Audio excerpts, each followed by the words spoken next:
stores for metal. Find a store or shop online at metalsupermarkets.com.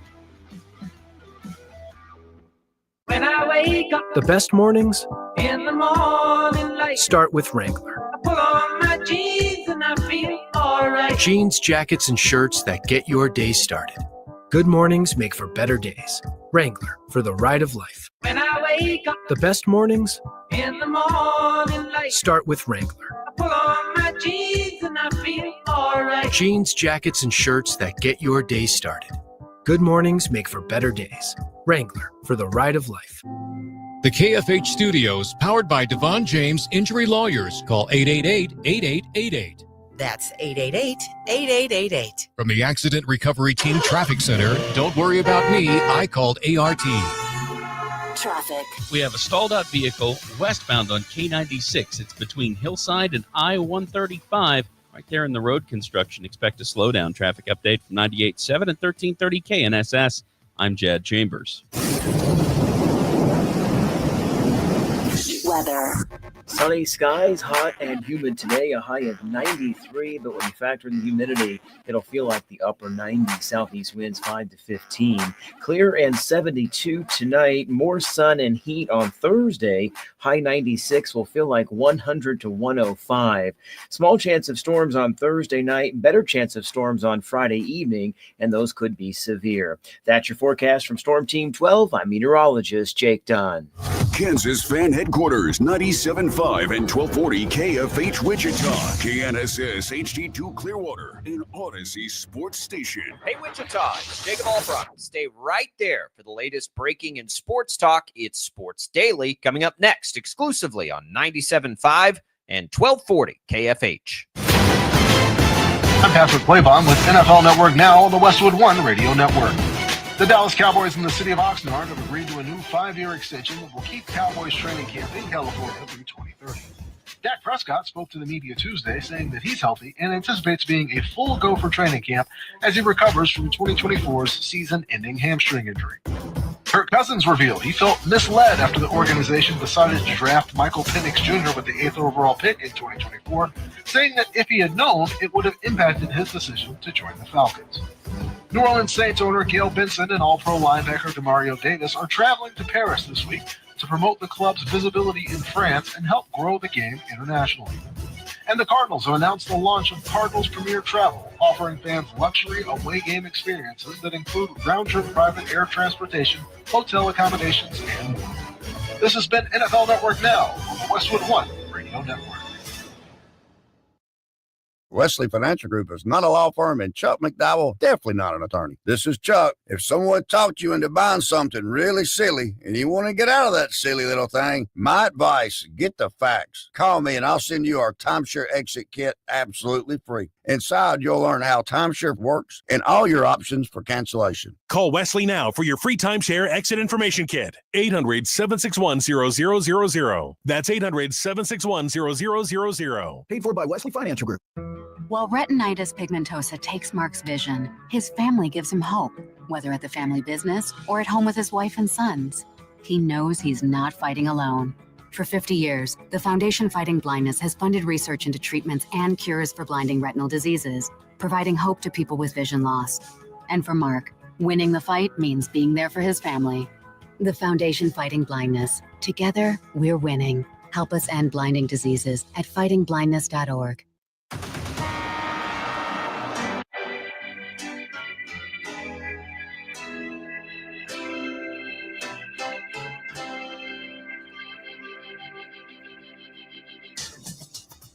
Now, from Wichita's most listened to sports radio, 97.5 and 1240 KFH. This is Sports Daily with Jacob Albrock and Tommy Gester.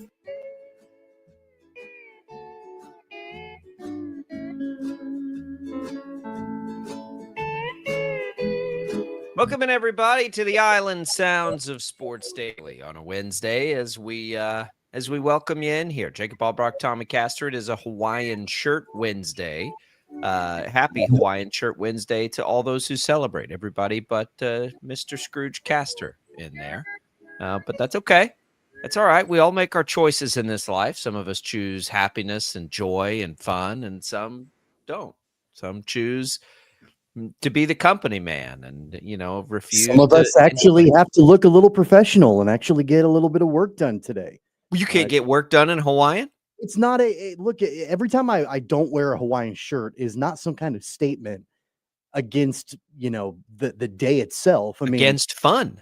No, it's a statement against fun. It's exactly what it is. It's a stand for responsibility, and I have a responsibility. It doesn't mean I'm anti-Hawaiian shirt. I maybe used to be. I've softened my stance a little bit, but it doesn't mean that I can always participate. I got to tell you, Hawaiian shirts are more in style, certainly, than they used to be when I was first advocating for them. Oh, yeah. Are we sure they are? Yeah. Or is that made up? Everybody's wearing Hawaiians now. Okay. Yeah, they're all over the place. I think you're making that up. My wife was giving me a hard time 8, 9, 10 years ago about them. And who's the Maroon 5 singer? What's his name? Adam Levine. Yeah. He had one on one time, and I'm like, it's coming. You can't stop it. And now they're all over the place. I'm not sure that you can compare yourself to Adam Levine. I don't. A lot of people do. Yeah, a lot of people do. I don't see that comparison. Whether it's karaokeing or walking down the street, a lot of people do. But that's for them to say, not for me to say. We welcome you in here. 869-1240 is the number to call here on KFH. Glad to have you in with us, either over the air that way or via our video streams on 12 News Connected, Facebook, YouTube, X are the different ways you can get in touch with the programs. Of course, you can leave us your video comments. If you're listening to us on the Odyssey app, you can leave us your voice messages as well. And hey, you can also catch us on the iHeartRadio app. We are expanding the different ways in which you can take in the show. So thanks for tuning in on Sports Daily. No matter how it is that you do it, we're glad that you're here with us. We've got a good show coming for you today. We'll have a check-in from Big 12 Media Days. Any big takeaways from day one? What do we garner? It was sort of K-State's day to shine, and KU takes the stage later today. We'll have our KU Insider Shreyas Laddha in to sort of begin to look at the KU football season. We've spent a lot of time with the chaos of the basketball offseason, but we'll talk about that a little bit later in the show. We will, of course, talk Royals today as they win again, now 6 out of their last 8. And is this the stretch that we've been pining for with them? We'll get into that on a walk-off style last night. It's all what's coming for you. It's all what's on tap. Brought to you by the Wichita Brewing Company, with locations east, west, and historic Delano, featuring a rooftop deck. Wichita Brewing Company, pizza, beer, made here. We welcome you in. And Tommy, we get a walk-off win from the Royals last night. Nice way to kind of end the day. Yeah, it was electric. It was exciting. Nick Lofton has had 2 really good games, and he's a guy that doesn't get a whole lot of play, at least as far as conversations are concerned. We don't talk about him a whole lot. I don't think he's top of mind for a lot of Royals fans, but he's hit home runs in back-to-back games. He did it the first game against the Pirates on Monday night. He did it last night. Then he had the walk-off hit to give the Royals the victory, and it was a little tense at times. The Royals were up 1-0 on a Jack Caglione home run, which was awesome, by the way. And then Seth Lugo gave up a couple of solo shots. The Royals were able to tie it with the Nick Lofton home run, took the lead actually. And then, the bullpen couldn't hold. Lucas Ursig gave up another run to tie it. It was a back and forth affair. And then Nick Lofton able to come in and get the game winner. So it was a lot of fun to watch. And now the Royals have put together a little bit of a run here. And it could keep going. Not only did Cags have that home run, he advanced the runner, which he did his job in the 9th inning. And for Ursig, that was a fluky one, I hope, because he's been really good again. And it was a weird, walks and hit a runner on a throw over and pass ball. That was a weird run. They're probably pretty lucky, honestly. It was only one, but we'll get into the Royals as we make our way through. Speaking of baseball, we're going to be giving away 5 pairs of tickets to Margaritaville night with the Wind Surge. That's coming this Saturday, coming quick to you. We're going to set this up because we do have not even 5 days until that comes in, 5 sets of tickets to give away. So we'll set that up here as we're talking a little baseball. You can text the keyword SURGE to the short code 20357. That's SURGE to 20357 for your chance to win those pair of tickets to Margaritaville night with the wind surge message and data rates apply. Visit kfhradio.com for more details. Perfect day to kick that off here on Hawaiian Shirt Wednesday. Hey, I'll tell you, Margaritaville night would be a day or would be an evening that I would support a Hawaiian shirt. I will probably wear one. I'm going to that game. Well, I hope that you do, because the goal at that game is to always break the world record for most Hawaiian shirts in one place. And I think Wichita can do it. I don't yet know if I'm going to be able to get there. This is a pretty crazy kid stuff week for us. I think we have stuff like every single night, but it's on the radar to maybe try to get out there. I think it would be the most ironic thing on the planet. I know. If the wind surge, if we're able to break the world record for most Hawaiian shirts in one place and you're not there, that's the most ironic thing. Whether I can be there physically, I am there spiritually, and I fully endorse everybody to get out your Hawaii. If you are a supporter of Hawaiian Shirt Wednesday, and there are thousands and thousands and thousands of you out there, I know it. Pop by the wind surge game on Saturday. You'll be sending the aloha vibes if you can't make it there in person. That's right. Be sending a shaka all the way from whatever soccer game or whatever it is that I'm doing on that. Now we got all kinds of stuff this weekend, but I'm gonna try to get out there. We'll see. So we got that. I got to tell you though, like Margaritaville night. I mean, aside from the Hawaiian shirt angle of it, I'm a big Jimmy Buffett fan, the late great Jimmy Buffett. Yeah, so who's not though? The fact that you've got Margaritaville night coming up, I mean, I consider myself a parrot head. I'm excited for it. I think it's going to be a lot of fun. I don't even know if I'm a parrot head, but there's sort of like a Hawaiian shirt. Whenever Jimmy Buffett's music is playing, it's time to party, and we're all ready to have a good time. Have you ever been to his? What's that? Go ahead. I was just going to ask, have you ever been to his the casino, basically the Margaritaville joint there on the Vegas Strip? Not the one in Vegas. I've been to several Margaritaville restaurants. Never been to that one. It's a sneaky fun. You walk right past it if you're not careful. But I've won a little money on the craps table at that casino. It's a good time. I do own an official Jimmy Buffett blender. Margaritaville blender. It's the real deal, and we've got it in a cabinet, and we used to use it a lot, and then we had kids, and I've not pulled it out in a while, but I need to do that. It to make margaritas?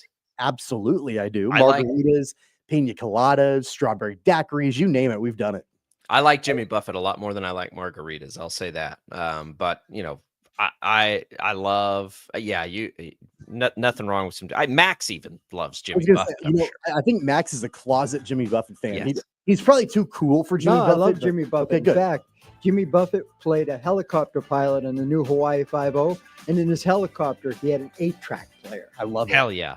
That's awesome. Rock your wind surge, rock your Hawaiian shirts today and at the wind surge game on Saturday. We'll give you some tickets. Text surge to 20357. We're coming right back with more Sports Daily.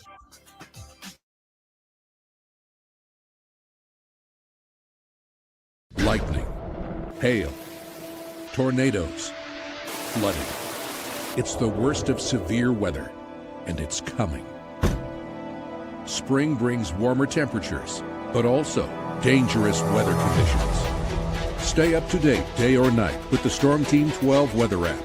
You'll get accurate forecasts so you can plan ahead and stay safe, no matter the weather. Download the Storm Team 12 weather app, brought to you by Stutzman's Greenhouse. The future of television has arrived. Next Gen TV is here with stunning video, movie theater quality sound, enhanced voice clarity, and interactive features, all upgradable for the future. Learn more at watchnextgentv.com. Sometimes people tell us, I don't get it, it's just tea. But let me tell you, we are so much more than just tea.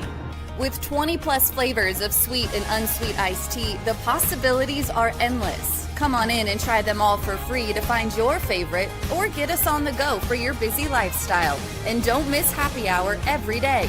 So the next time someone tells you it's just tea, tell them to come by and find out why we say, drink tea, be happy. They're not just the canvas of our imagination. They tell a story, clouds affect the events of your day.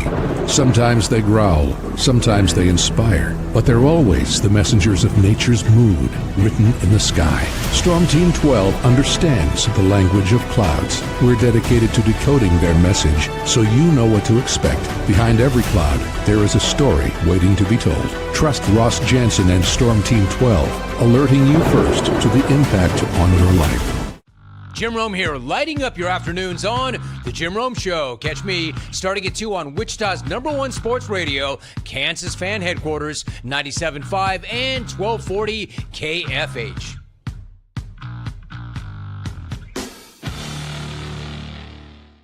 What is GMFB Overtime? It's Peter, Jamie, Kyle, and Akbar breaking down the NFL 5 days a week. It's okay to be excited. It's this, that, and a whole lot of fantasy. It's football for everyone. Weekdays at 10 a.m. on KSCW. Odyssey is one of the most influential audio and entertainment brands in the nation. You already know Odyssey's iconic local radio brands in Wichita. But did you know Odyssey has the country's best collection of music, news, and sports brands? Odyssey is also a premium podcast creator, major event producer, and digital innovator. Odyssey brings people together across the country and right here in Wichita. Odyssey also delivers meaningful radio and digital audio results. Find out our story and impact at odysseyinc.com/Wichita. Make yourself known now. 831001 in traffic pursuit. Oh my God, here. Investigate TV Plus begins with real people.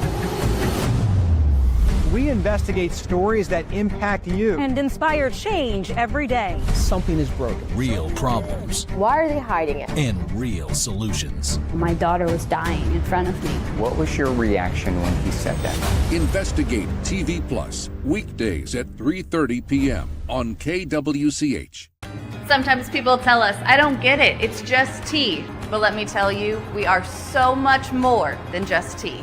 With 20 plus flavors of sweet and unsweet iced tea, the possibilities are endless. Come on in and try them all for free to find your favorite or get us on the go for your busy lifestyle. And don't miss happy hour every day. So the next time someone tells you it's just tea, tell them to come by and find out why we say, drink tea, be happy. Mornings are busy. We're here to make your mornings better. We report the stories that affect you. 3 more hospital lies from contaminated apple juice just a day after the FDA issued a recall. We're here to make your mornings better. Closing east and westbound lanes of K96 for repairs. With 12 News, you're prepared for your whole day. Scattered thunderstorms across the state into the afternoon. Stay a step ahead with 12 News this morning on KWCH and KSCW.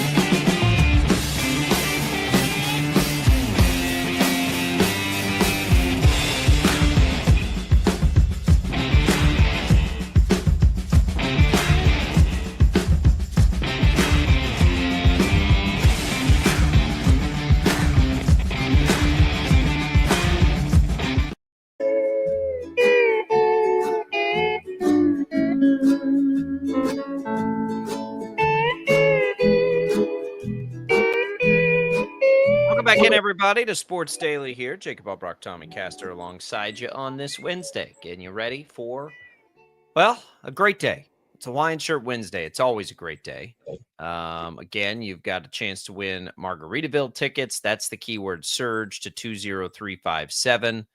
We will also give away some HTO later in the show as well. I want to tell you that the Summer Concert Series is back at the Capitol Federal Amphitheater in Andover. Series returns on Friday with Jet City Live on stage. Gates open at 6:30, show at 8. Enjoy free live music, food trucks, Friday night fun all summer long. You can see the full schedule at kfhradio.com. So we've got you covered on your Friday night plans and your Saturday night plans. You're welcome here from Sports Daily. Let's talk a little Royals, Tommy. We're going to talk Big 12 football from Frisco at the Big 12 Media Days. We've got that coming for you as well. Shreyas Laddha going to join us on the show. And maybe will decide if Patrick Mahomes is in shape enough to play football. Can you believe that story? Do we have to talk about that? Well, we don't, except here's the problem with it, because it was very loosely acknowledged yesterday in this, whatever. Everybody's entitled to their opinion, I suppose. But like I saw it from the New York Post last night. It got run on like the site Awful Announcing, which I know people, I'm like, what are we? It's July 9th. Everybody's a little starved. The timing for the attention show from the guy who did it was good timing. I'll give him that, because there's nothing else going on, and he got some attention and got some run out. I mean, we all know that's what he wanted, right? Like that's the whole reason for it. There's no totally. There's no question. There's no basis in fact, in what in anything he says for the most part. So it would be one thing if there was ever any sort of indication that Patrick Mahomes, like if, it's not, look, we had the same conversation about Luka Doncic, right? And why he got traded. If there was ever anything, though, that didn't say Mahomes is one of the best athletes at the position, right? I don't understand. There's a clear and distinct difference between those two situations that I know once we talk about it, I'd be more than happy to share. Well, let's just do it. What do you think? Yeah. So the Luka Doncic situation, that had been alluded to by members of the organizations that he's played for. The Mavericks have said that, like they need to work on his conditioning. Even the Lakers front office, like that was something that, which he apparently is, by the way, right? That was something after the season was done. Even JJ Redick talked about after the season, and he said it collectively as a whole that the whole team needed to get better with their conditioning and all of that. But I mean, that's kind of a thinly veiled, jab, not really jab at Luka Doncic, but just trying to, not single him out, but really it's about him. So the organizations that he's played for, they have said basically that he needs to work on his conditioning. That has never been anything that has come from the mouths of anybody with the Chiefs organization whatsoever. So those two things couldn't be more different between Luka Doncic and Patrick Mahomes. Yeah, look, I don't think Luka Doncic is, an MVP caliber player too. So, it's why, Nikola Jokic isn't an Adonis out there either. And so, sometimes it doesn't matter. Look at Babe Ruth. Was Babe Ruth not one of the great baseball? Like if you're successful, the hell does it matter? Right? Like that's the thing. Like this again. You ever watch Salvador Perez run the bases? It's not like he's a Hall of Fame Salvador Perez. Right, yeah. Bartolo Colon was one of the best pitchers we've seen in the last. It doesn't. It just the reality is, as if it doesn't inhibit your play, then it doesn't matter. And for Mahomes, it never has. Mahomes looks different. He runs different. He sounds it. Part of the reason I've always thought Mahomes was so cool is because he didn't look like who would, I don't even know. And the other stupid thing about that is like, who is the shining example of fitness at the quarterback position? Tom Brady was Gumby, right? Skinny. He looked about like me out there. But he was in great shape for what he needed to be in great shape for, which so is Mahomes, by the way. Who has lateral speed and all these things. It was such an obvious, like, hey, everybody, look at me take from a guy who has a history of having, hey, everybody, look at me takes, that I couldn't believe it got as much run as it did. And I'm like, what? I do think, what are we doing here? It's probably important to provide some context for people that didn't follow it or didn't know that this was going on. Kevin Keitzman, who is a radio host in Kansas City, and he's had multiple controversies over the course of his career in the Kansas City market. If you follow the sports world, I mean, he's been around for a long time. And he had some comments about Patrick Mahomes the other day. Was it on Monday that he had those comments? Whenever it was, about his conditioning or lack thereof. And his quote, and I'll just go ahead and read it. I hate amplifying his take because it's so bad. It's amplified now. We're not amplifying. But for the people that don't know about it. So he said, and I quote, and he's talking about Patrick Mahomes. He's fat. He's an embarrassment. Stop the fast food. Do a sit-up. Do something. I don't understand it. You can't just run through your NFL career eating Taco Bell all the time and door dashing fried chicken. You've got a $500 million contract. It's your job. He's done nothing but eat and drink this offseason. End quote. Yeah, so it's again like nowhere in this take does it ever talk about Mahomes' ability on the field, which I think is ridiculous. Like if you're going to make that claim, you have to then also make the claim that it's affecting his ability to play quarterback. And I don't know that even that guy who Keatsman, I've never heard of him other than his take on Andy Reid and his kids and how he parents that got him kind of kicked off the radio. And this one and the inside information he had a couple weeks ago, he says on the Chiefs Royals situation, which clearly is not correct. Because that none of what he said was going to happen has happened.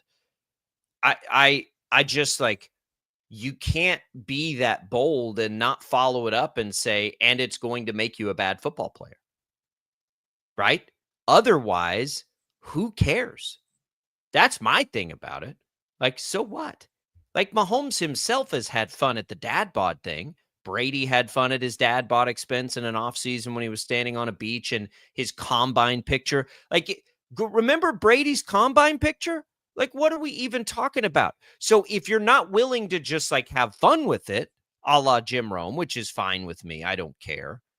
If you're going to be that bold, but not also imply that it affects his ability as a quarterback, you're kind of being a chicken with this pretend hot take.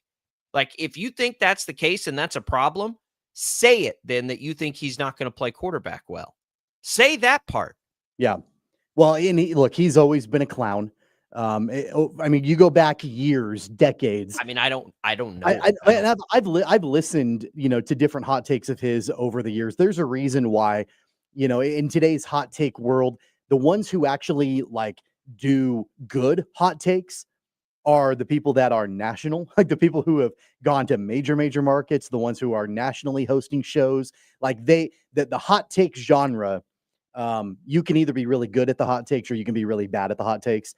And the ones who are really, really good have grown their presence nationally. There's a reason. Call Skip Bayless good at it because, well, talented at it. Sure, it doesn't mean that his hot takes are good or not, but like he's talented at good that. at poking the bear.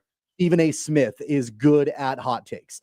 There are other people who have been really good at hot takes. I would argue that Jim Rome, who you can hear on our station every day, has historically been very good at hot takes. He's just fun. Like Rome's just trying to be funny. Yeah. That's the thing. Kevin Keitzman is not good at hot takes. He never has been. Well, it's either you can't. It goes back to what you just said, and you hit the nail on the head when you said that it's hot takey for the sake of being hot takey. There's not a point to it. It's not. He didn't connect the dots about. I don't think he's going to be good at playing the position this season. It's just I think he's fat. Okay, well that's a really stupid hot take. Number one, it's just it's a little weird. Like if you're not having fun with it, and I'm sorry, Mahomes, you're front facing when you post a dad bod picture and it's on social media. And he has been, and he's been in. It's just like anybody. Like it's a really lazy hot take, I guess, because if you're gonna go down that road, you better be willing to say you think it affects his ability on the field, because it does not affect his ability on the field. It never has. Just like it didn't affect Tom Brady's ability on the field, or who like. I'm honestly like I'm trying to think of a quarterback who is a model of fitness. Isn't the right word, but you know what I'm saying. Tom Brady late in his career became that because he knew to extend his career long term. And look at his combine picture. I know, yeah. But I'm talking about like the last probably decade of his career when he started. Like he had the nutritionist and the fitness. That regimen. Like he knew to extend his career, he had to do that.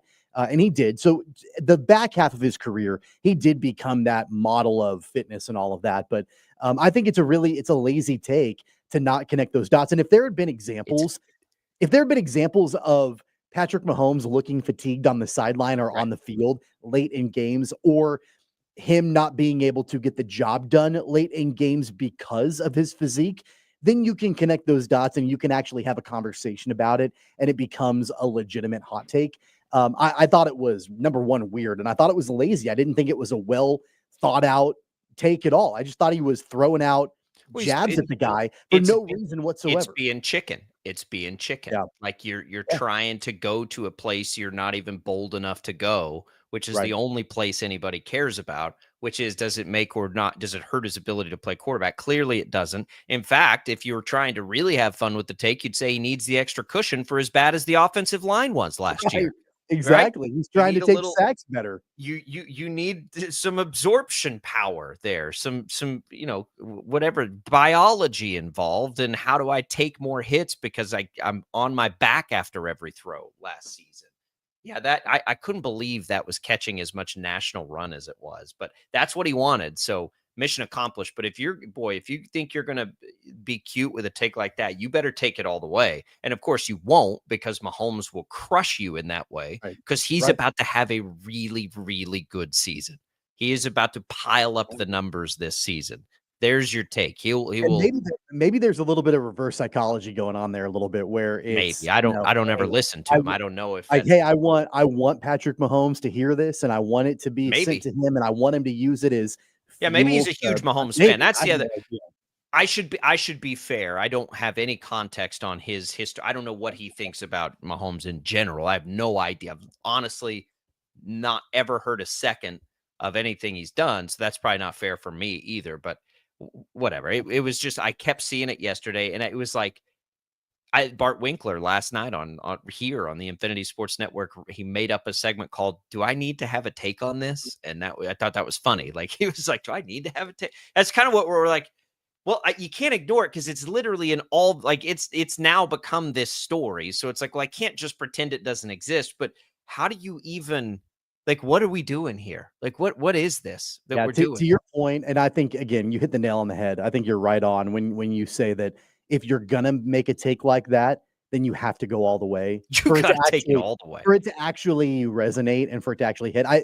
For a guy that's been doing this for as long as he has, you would think he would know that, and he would understand that, hey, if I'm gonna go there, I'm gonna have to go all the way.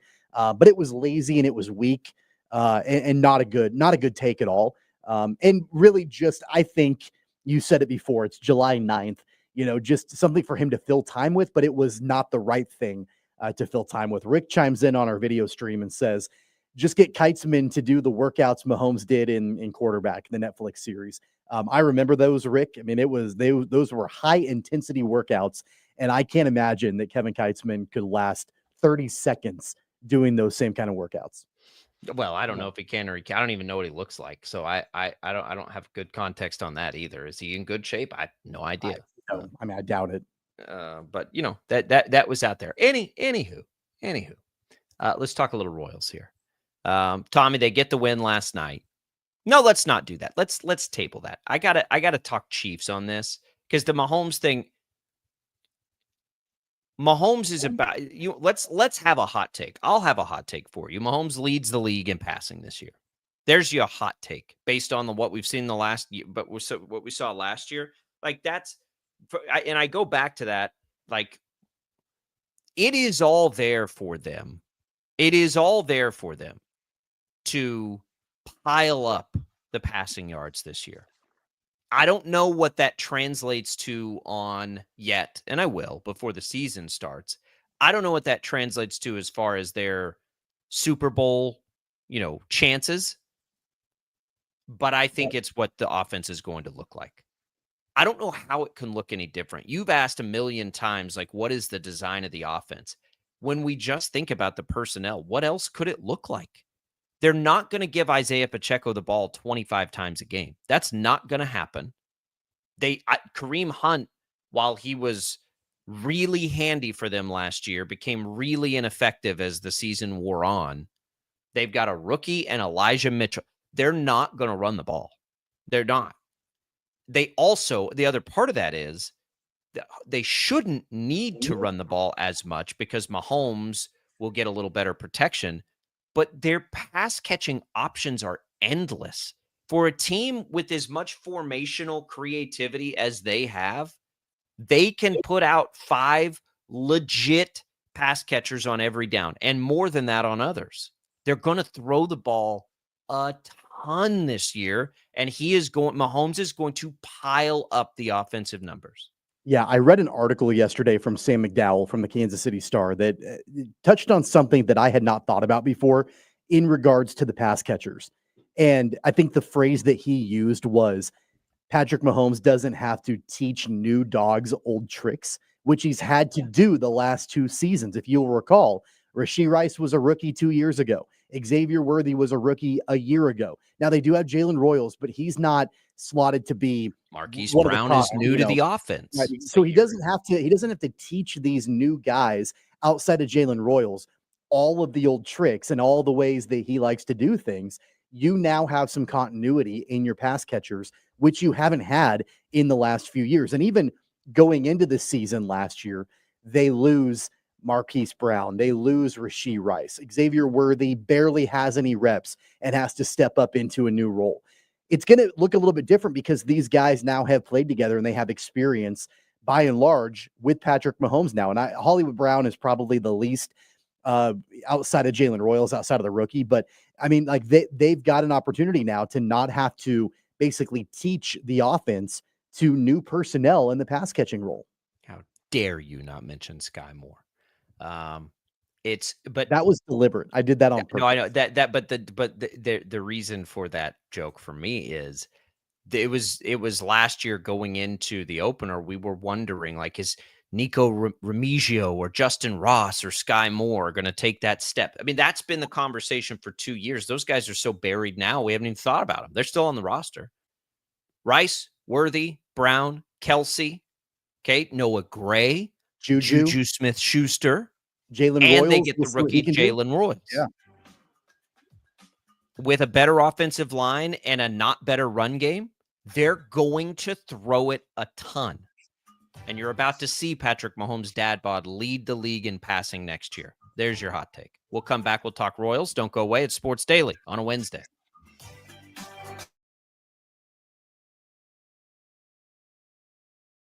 Lightning, hail, tornadoes, flooding. It's the worst of severe weather, and it's coming.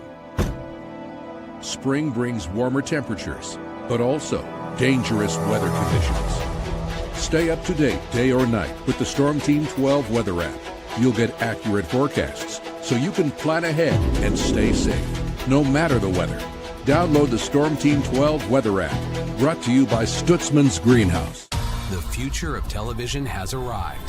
Next Gen TV is here with stunning video, movie theater quality sound, enhanced voice clarity, and interactive features, all upgradable for the future. Learn more at watchnextgentv.com. Sometimes people tell us, I don't get it, it's just tea. But let me tell you, we are so much more than just tea. With 20 plus flavors of sweet and unsweet iced tea, the possibilities are endless. Come on in and try them all for free to find your favorite, or get us on the go for your busy lifestyle. And don't miss happy hour every day. So the next time someone tells you it's just tea, tell them to come by and find out why we say, drink tea, be happy. They're not just the canvas of our imagination. They tell a story. Clouds affect the events of your day. Sometimes they growl, sometimes they inspire, but they're always the messengers of nature's mood, written in the sky. Storm Team 12 understands the language of clouds. We're dedicated to decoding their message, so you know what to expect. Behind every cloud, there is a story waiting to be told. Trust Ross Jansen and Storm Team 12, alerting you first to the impact on your life. Jim Rome here, lighting up your afternoons on The Jim Rome Show. Catch me starting at 2 on Wichita's #1 sports radio, Kansas Fan Headquarters, 97.5 and 1240 KFH.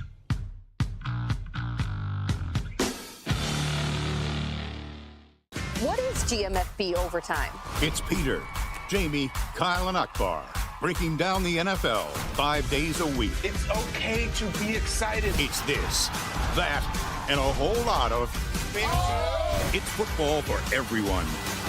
Weekdays at 10 a.m. on KSCW.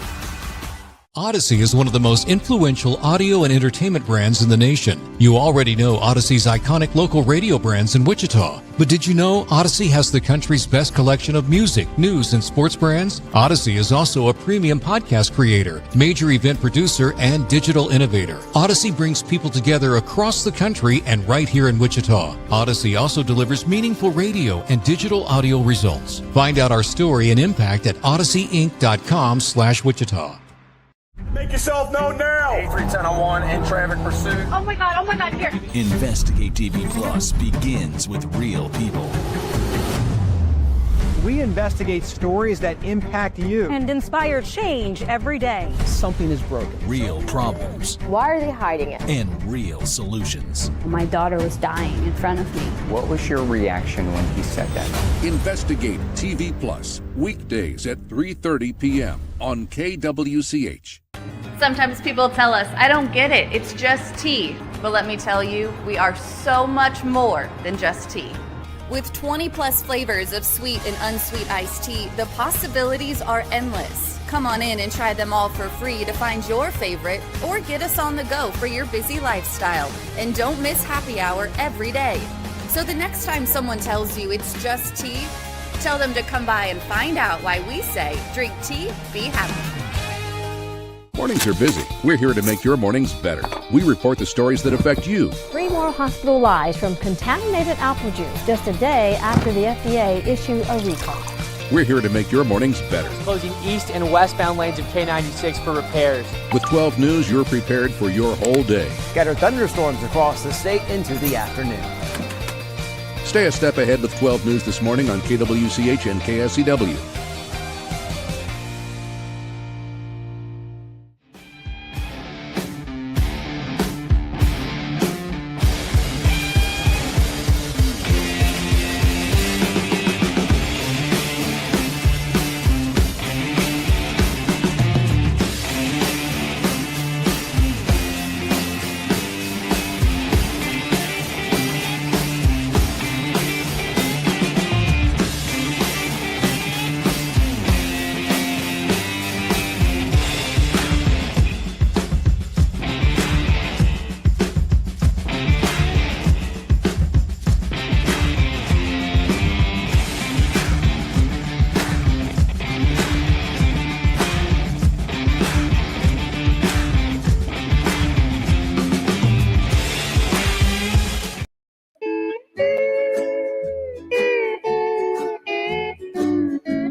Back in, everybody, to Sports Daily. Send some prayers down to the folks in Texas dealing with all the flooding now in Ruidoso, another one of my favorite towns in the mountains of New Mexico. Also had a major flooding event from a river last night. Just terrible, terrible stuff. If you've got an opportunity and feel inclined, help those folks out. Send them a prayer either way. Welcome back into Sports Daily, everybody. We come back and we will talk a little baseball now. We've got Shreyas Laddha coming up in the next hour to talk some football down from Big 12 Media Days. We'll talk K-State football as well, who kind of took the stage yesterday. But let's spend some time with the Royals here, Tommy. Winners again last night, 6 out of 8. They have gone 3 straight series without losing the series. They split with Seattle, so take that for what, but this is sort of what we have been hoping for, talking about, wondering if it could happen for the month of June, basically, where they really, really struggled. The month of July has been much better. They are 6-2 in the month of July. They get another one for Pittsburgh today. It's Bubic on the mound against another decent starter for the Pirates. And then it's that Mets series, but the Royals have climbed back now. All of a sudden, Tommy, they're 4 games back of the wild card. They have passed LA, Minnesota, and Cleveland over the course of about the last week. Here we go. I mean, this is what we've been asking for, and they've got to keep it up because the teams they're trailing in the wild card, they're only, by the way, 4.5 behind Tampa now too, who have sort of come back down to earth a little bit. Tampa's 3-7 in their last 10. So now you could kind of look at 2 teams they're chasing a little bit, which makes it more appealing for the Royals to know that there are 2 teams within reach, but they got to keep winning these games. They're playing, though, a style. It's not just because they're playing the Pirates either, I don't think. I think that playing Arizona as hobbled as they are, even though they got Corbin Carroll back in that series and the Pirates, is advantageous, but the Royals are playing better baseball too. The Pirates can pitch. That's the thing that they can do, and the Royals are hitting that good pitching. I said it yesterday, and I'll back it up today. I'll double down on it. I think it's impossible for JJ Piccolo to not look at the results of this week to at least inform the direction that he goes at the trade deadline. I know he's on record saying that that's not going to be the case, that they have to stay the course. They have to make decisions at a larger scale and not just because of the way that this week plays out. I think that's nearly impossible, especially if the Royals can win tonight, sweep the series against the Pirates, and then at that point, you've got a series against the Mets this weekend. The Mets are good, but if you can win that series too, and then at that point, you are around 500 at the All-Star break, and you're a couple of games back from the wild card, how can you not let that result impact what direction you go at the trade deadline? I think the only way the result of the week impacts them is if they decide to become buyers. I don't think it will impact if they sell, how they'll sell. But I think it could push them over the line to try to be a buyer a little bit. We talked a lot yesterday about Seth Lugo. He's the wild card in all this because they could both buy and sell him. Reagans goes to the 60-day IL, so he's not going to be back anytime soon. So the loss of Lugo would hurt badly your chances this year. But yeah, look, if they decide to hold pat or I don't know, like if you're not going to sell, I think you have to at least try to get a bat. Especially Mark Canha went on the IL yesterday. I don't know that as much as I'm okay with holding pat, because I am, I do think if you're going to hold the course, you at least have to try something to help in the outfield. Anything would be acceptable to try and help in the outfield. I don't think you can just sit there if you decide not to trade a guy like Seth Lugo. You got to at least get something in, just maybe a little bit of a nudge there. Yeah, I mean, I think that getting better around the margins, that's going to be, the direction. I think if they end up buying, that's finding an additional bat for the bottom half of the lineup. Although I think it is encouraging that we've seen Nick Loftin come around recently. I think Kyle Isbell has been better than what a lot of people want to give him credit for. Isbell's a starter. Isbell doesn't. He hangs out. Yeah, I mean, he hangs out down there in the 9-hole, but he's solid in the 9-hole, and he's produced, and he's a good defensive center fielder as well.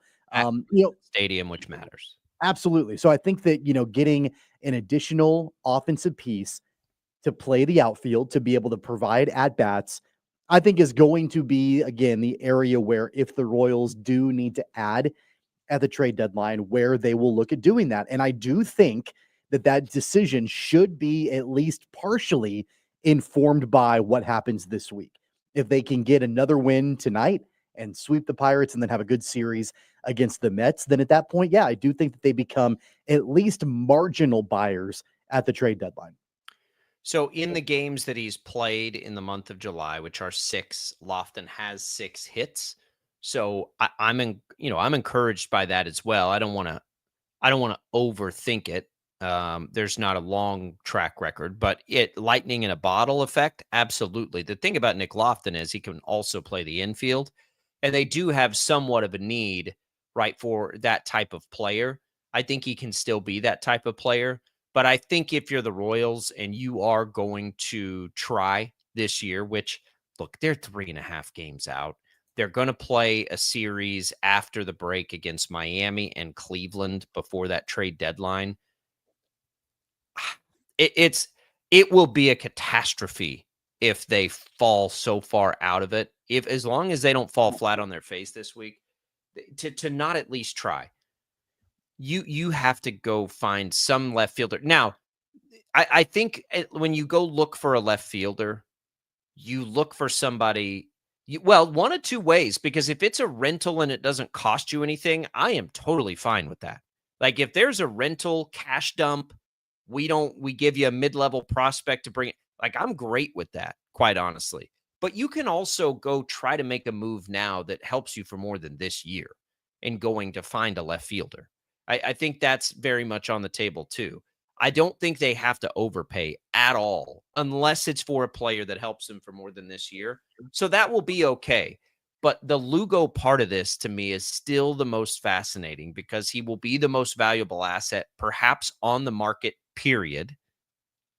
And you don't know what happens next year, but we have to say it now because I don't want to be revisionist because these are the decisions we're trying to have them make right now. If they don't trade Lugo, let's say by the trade deadline, they're within the same range they are now, within 4 games of 2 wild card spots, and they decide not to trade Lugo, and they don't reach the postseason.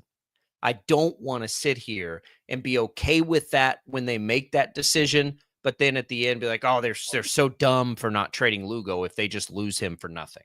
Yeah, but I also think that if they don't move him, it may very well not be related to a playoff push this year. They may have had conversations with him about an extension. No, yeah, right. I'm saying at the end of the year. I'm saying when I am taking it a step further. If he didn't come back, like if they don't trade him, they don't make the postseason, and he is just gone as a free agent, we have to be okay with it.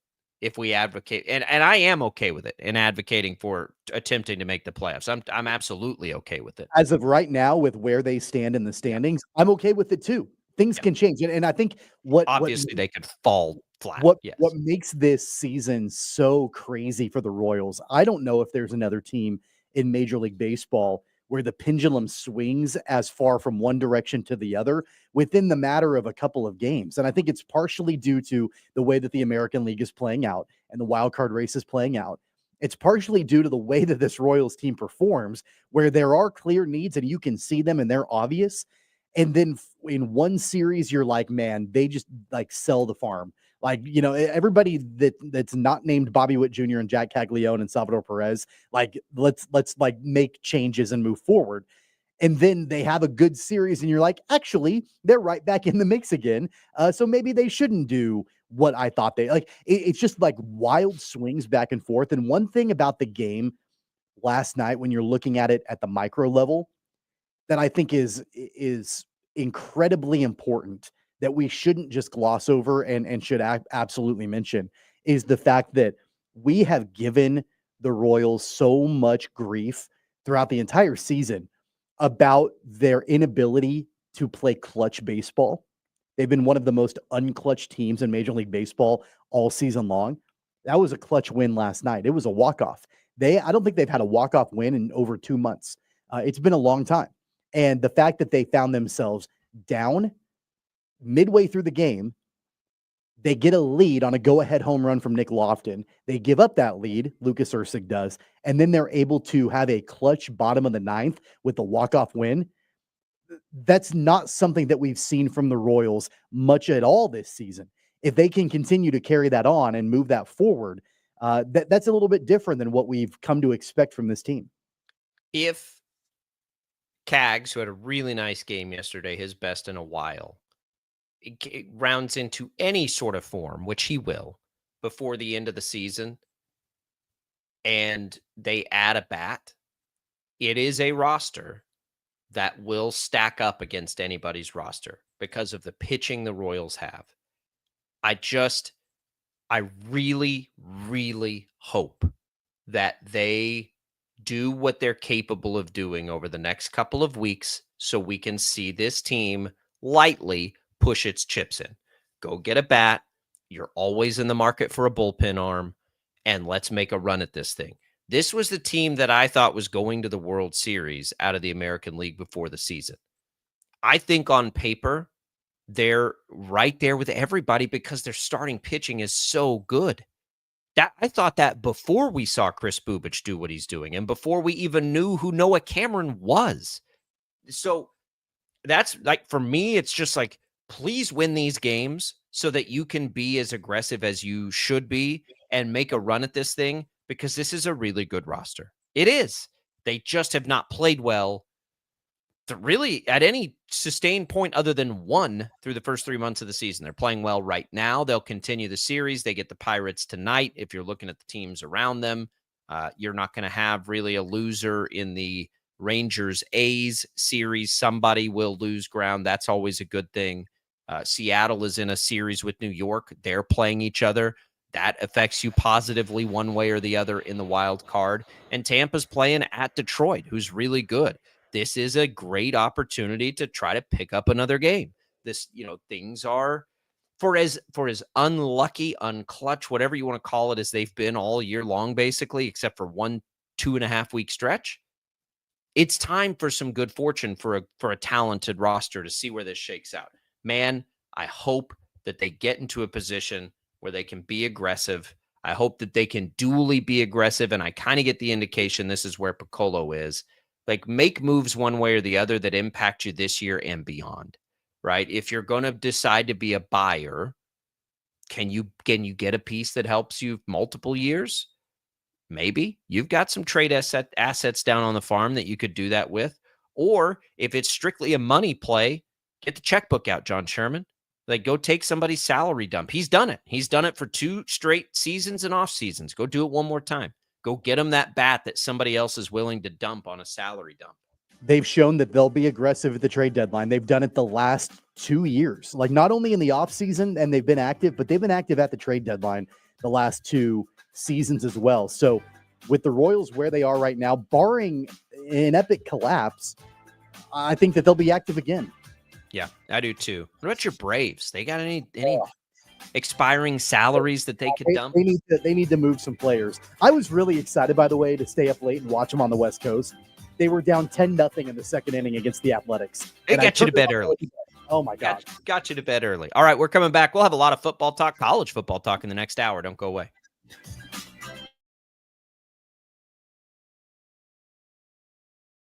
Lightning, hail, tornadoes, flooding.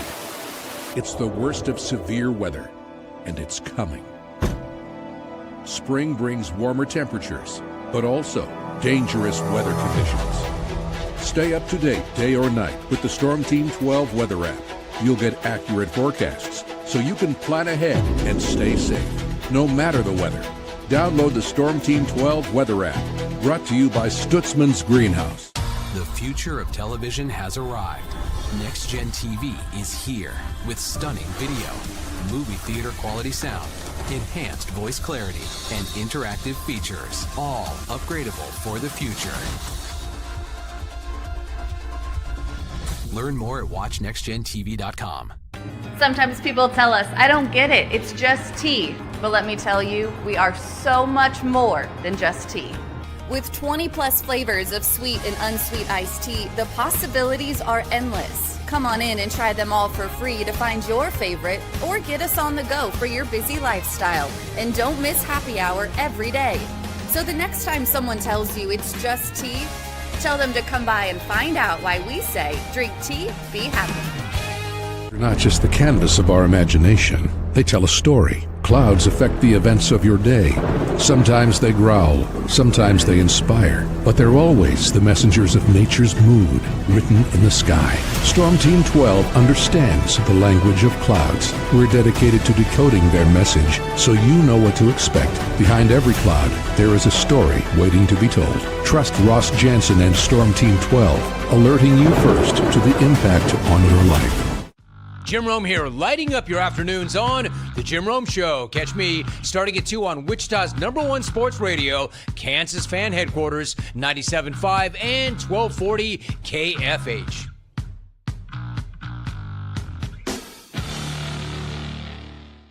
What is GMFB Overtime? It's Peter, Jamie, Kyle, and Akbar breaking down the NFL 5 days a week. It's okay to be excited. It's this, that, and a whole lot of It's football for everyone. Weekdays at 10 a.m. on KSCW. Odyssey is one of the most influential audio and entertainment brands in the nation. You already know Odyssey's iconic local radio brands in Wichita. But did you know Odyssey has the country's best collection of music, news, and sports brands? Odyssey is also a premium podcast creator, major event producer, and digital innovator. Odyssey brings people together across the country and right here in Wichita. Odyssey also delivers meaningful radio and digital audio results. Find out our story and impact at odysseyinc.com/Wichita. Make yourself known now. 83101 in traffic pursuit. Oh my God, here. Investigate TV Plus begins with real people. We investigate stories that impact you. And inspire change every day. Something is broken. Real problems. Why are they hiding it? And real solutions. My daughter was dying in front of me. What was your reaction when he said that? Investigate TV Plus, weekdays at 3:30 p.m. on KWCH. Sometimes people tell us, I don't get it, it's just tea. But let me tell you, we are so much more than just tea. With 20 plus flavors of sweet and unsweet iced tea, the possibilities are endless. Come on in and try them all for free to find your favorite or get us on the go for your busy lifestyle. And don't miss happy hour every day. So the next time someone tells you it's just tea, tell them to come by and find out why we say drink tea, be happy. Mornings are busy. We're here to make your mornings better. We report the stories that affect you. 3 more hospital lies from contaminated apple juice just a day after the FDA issued a recall. We're here to make your mornings better. Closing east and westbound lanes of K96 for repairs. With 12 News, you're prepared for your whole day. Scattered thunderstorms across the state into the afternoon. Stay a step ahead with 12 News this morning on KWCH and KSCW.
Now, from Wichita's most listened to sports radio, 97.5 and 1240 KFH. This is Sports Daily with Jacob Albrock and Tommy Kester.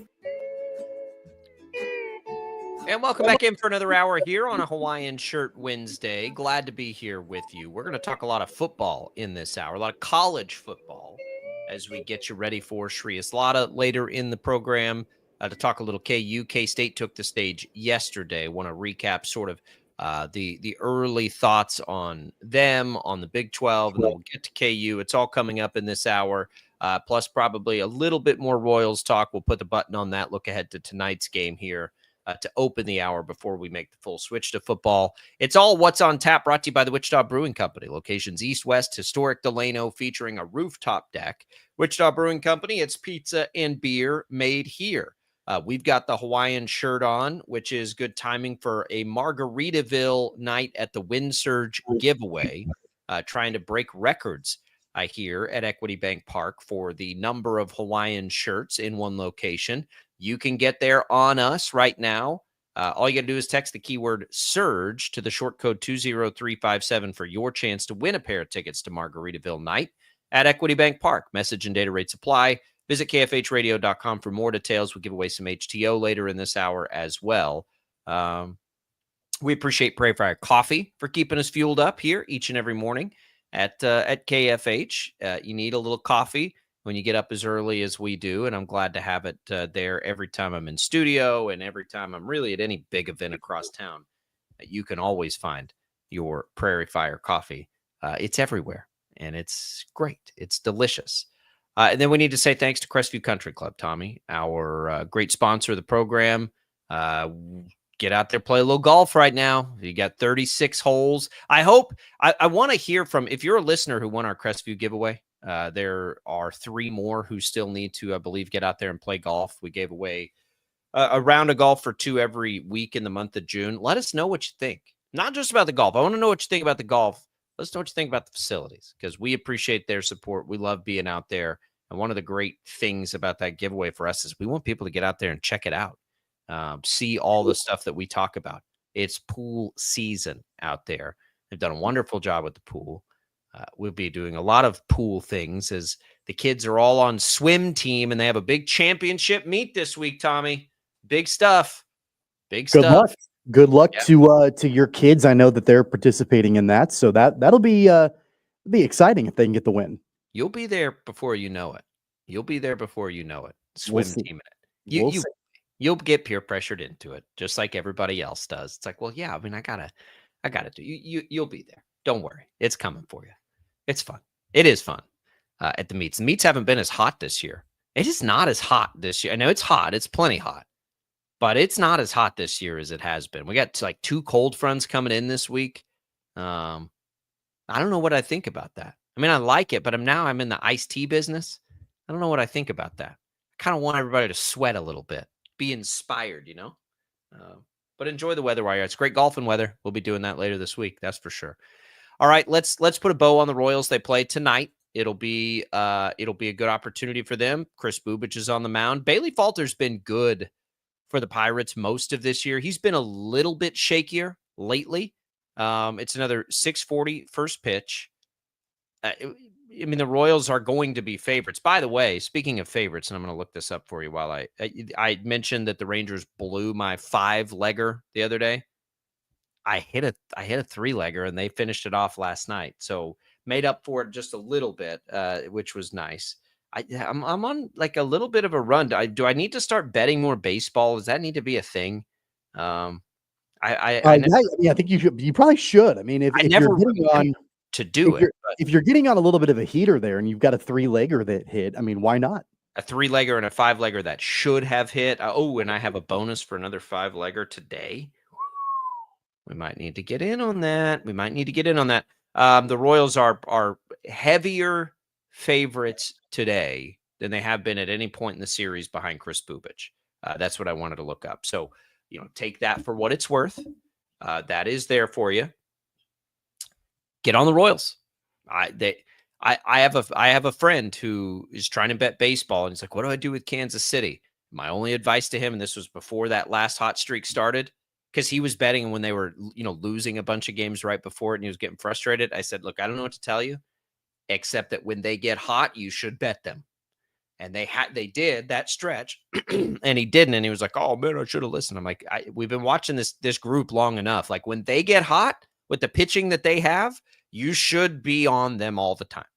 We'll see if this is one of those stretches. It's hard, Tommy, not to get just like, I don't want to go crazy yet, because I've been off by about a week and a half of when I felt like they were going to get hot. I don't want to jump the gun on that because they're playing the Pirates, because they played Arizona. Arizona's good. Arizona's just, they've dealt with a lot of injuries, but they did split that series with Seattle before that. So I mean, maybe it's the time. Well, I mean, if we're looking at trends, they are trending up. I mean, splitting the series against Seattle 2 series ago, they take the series against Arizona. They've already taken the series against the Pirates, and then they could sweep that series tonight. So, maybe trending upward. It certainly looks that way, at least from the last couple series. I mean, I know I've been saying this for a long time. Am I crazy? Like, I think they're going to have like a very sustained stretch of winning at some point, at least one time before this season is over. Again, not like 16 of 18 again, or whatever it was, 18 of 20. I don't even remember what it was at this point. But some sustain, like a stretch where they're gonna. I think that's in them still. What I don't know is if I think they're going to become this team that, just like consistently wins series the rest of the way. I think they're going to have that hot streak. I think they're probably going to have another cold streak. And it really becomes a question of, can you have 2 of those hot streaks? Because this thing, I was listening to the Rangers broadcast. They were talking about it the rest of, last night in their late game, because the Rangers are essentially in the same position. They're half game split from the Royals. Like, They were trying to say they feel like you got to play 600 baseball the rest of the way, win like 6 out of every 10, which means 3 out of every 5, kind of the rest of the way to get there. I don't agree with that. I don't think it's going to take that to get in. With so many quality, let's call them quality. How many of quality teams are in this race? You've got the 3 division leaders. You've got the current 3 wild card leaders are all quality teams. Boston is still a quality team. Texas, Kansas City, still quality teams. I know Minnesota had struggled for a bit. I still think they're a quality team. I'm not sure on Cleveland, and I don't think the Angels are, although they just kind of keep sticking around. But even at a pessimistic take, that's 10 teams, right, that are all pretty good. They're going to all play each other. So I don't think I agree that it's going to take 600 baseball the rest of the way to get into the postseason. I think it's not going to be. I think 86 or 7 wins is going to be enough this year. Yeah, I think it's going to be enough, but also that's not ideal, right? Like, you don't want to limp your way into the playoffs with 85 or 86 wins. I mean, you would absolutely take 600 baseball if you can play that the rest of the way. And actually, because again, they won 90 games, whatever the number was. 86 was what Kansas City and Detroit both had to get into the postseason last year. Yeah. So, I mean, knowing where they're at right now, yeah, of course, that's going to be an improvement from where they stand right now under 500. So you would like to enter into the playoffs in a stronger place than you were a year ago, because while they won 86 games a year ago, they were on pace at one point to win over 90. And then they didn't have a good September. They kind of limped their way into the postseason. The Vinny Pasquantino injury and all of that, a year ago. So you've got to, I think it's going to be obviously better for them if they can be stronger at the end of the season going into the postseason. But that's a ways away from now, and they've got a lot of ground to cover before then. So in 2022 is when the 3 teams of the wild card started, right? We've had this will be the 4th year of it. In 22, the Blue Jays got in with 86. Then it took 90 and 92. In 2023, it took 89. 89, 90, and 99 were the 3 wild cards. Last year, it was 86, 86, and 91. And then this year, you're looking at winning percentages right around that same range that would currently be in. Tampa, the second wild card team, is trending to almost that record. So again, I think 86, 87 wins is probably what we're looking at. And the Royals need 42 wins to get there.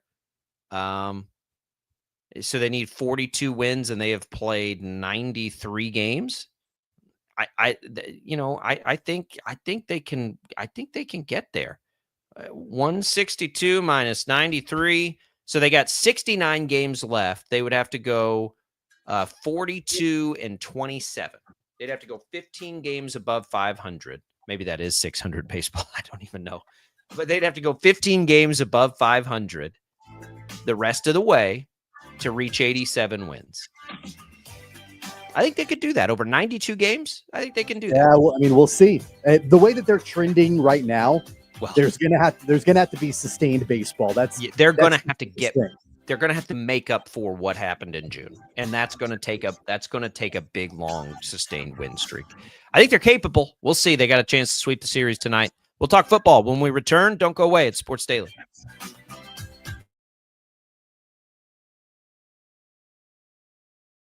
Lightning, hail, tornadoes, flooding. It's the worst of severe weather, and it's coming. Spring brings warmer temperatures, but also dangerous weather conditions. Stay up to date day or night with the Storm Team 12 weather app. You'll get accurate forecasts, so you can plan ahead and stay safe, no matter the weather. Download the Storm Team 12 weather app, brought to you by Stutzman's Greenhouse. The future of television has arrived. Next Gen TV is here with stunning video, movie theater quality sound, enhanced voice clarity, and interactive features, all upgradable for the future. Learn more at watchnextgentv.com. Sometimes people tell us, I don't get it, it's just tea. But let me tell you, we are so much more than just tea. With 20 plus flavors of sweet and unsweet iced tea, the possibilities are endless. Come on in and try them all for free to find your favorite or get us on the go for your busy lifestyle. And don't miss happy hour every day. So the next time someone tells you it's just tea, tell them to come by and find out why we say, drink tea, be happy. They're not just the canvas of our imagination. They tell a story. Clouds affect the events of your day. Sometimes they growl, sometimes they inspire, but they're always the messengers of nature's mood written in the sky. Storm Team 12 understands the language of clouds. We're dedicated to decoding their message so you know what to expect. Behind every cloud, there is a story waiting to be told. Trust Ross Jansen and Storm Team 12, alerting you first to the impact on your life. Jim Rome here, lighting up your afternoons on The Jim Rome Show. Catch me starting at 2 on Wichita's #1 sports radio, Kansas Fan Headquarters, 97.5 and 1240 KFH.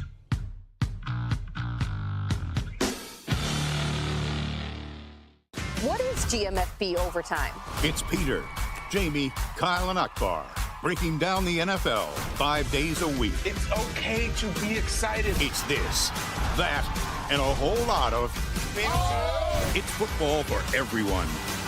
Weekdays at 10 a.m. on KSCW.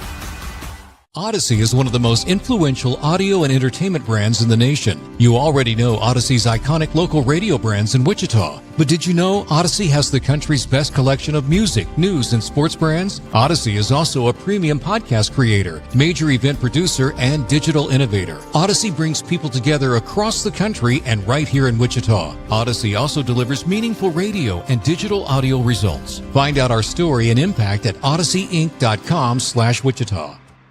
Make yourself known now. 83101 in traffic pursuit. Oh my God, here. Investigate TV Plus begins with real people. We investigate stories that impact you. And inspire change every day. Something is broken. Real problems. Why are they hiding it? And real solutions. My daughter was dying in front of me. What was your reaction when he said that? Investigate TV Plus, weekdays at 3:30 p.m. on KWCH. Sometimes people tell us, I don't get it, it's just tea. But let me tell you, we are so much more than just tea.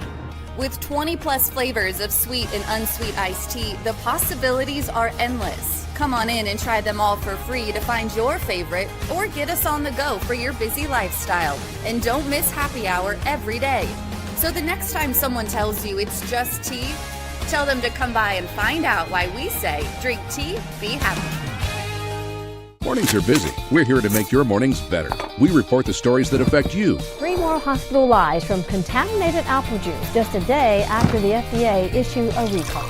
We're here to make your mornings better. Closing east and westbound lanes of K96 for repairs. With 12 News, you're prepared for your whole day. Scattered thunderstorms across the state into the afternoon. Stay a step ahead with 12 News this morning on KWCH and KSCW.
My apologies to the math skills of the Texas Rangers broadcast.